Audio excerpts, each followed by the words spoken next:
That's really a very easy answer. You simply put yourself in their shoes. How are they going to respond to what it is you're asking? I had a situation the other day where we had requested David Bowie's Changes for a montage in our finale, in which we're making a montage of the changes that have occurred in Nigel's hairdo over the seasons. Well, over a number of years it's changed and he's got really full hair, so seeing all these pictures together is quite funny. And the producer had the thought to put changes next to it.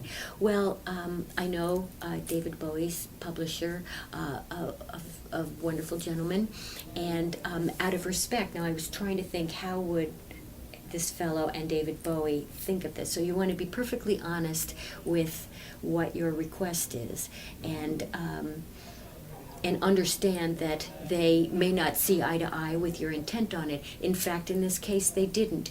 But that's what I mean about a denial being part of the process. So that song is not going to get used. We'll find another song that will work just as well. In fact, we turned to the song Hair from the play Hair.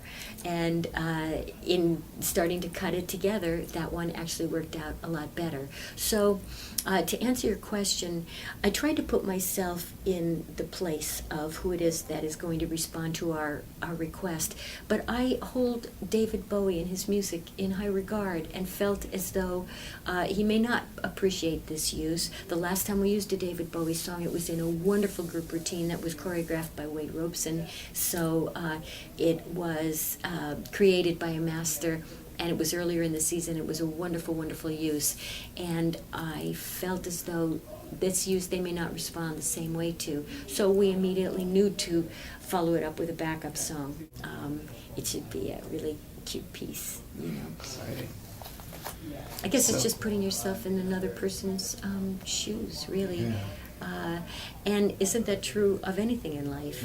Isn't there an old American native saying, don't judge another man till you've walked a mile in his moccasins, or something like that, And that's good. Again, because we move really fast and we have so many songs, we have such a bulk. I mean, people would never really understand how many hundreds of songs we process in this office. Even in a day's time we get inundated with a number of songs, and it's easy to lose sight of the human element. But if you do that, you'll shortchange yourself in the joy of your own job, for one thing. You may not be as effective, and I find that there are other licensors out there who respond to the human element. I mean, we are all, first of all, human beings, so shouldn't that be our primary focus when we're speaking or communicating with another individual who we've not met? You never know. Are you reaching somebody, on a bad day or not?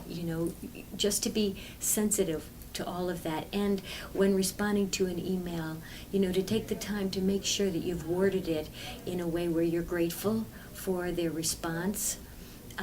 Anybody who inquires, you want to thank them for reaching out, and just keep that in mind, that you're first of all dealing with humans, and I think that in the end they appreciate it.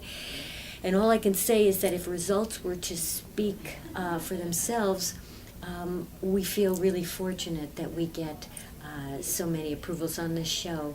I think a lot of that primarily that is due to the fact that the show is what it is, and the uses are regarded in a way where we're honoring the intent of the music.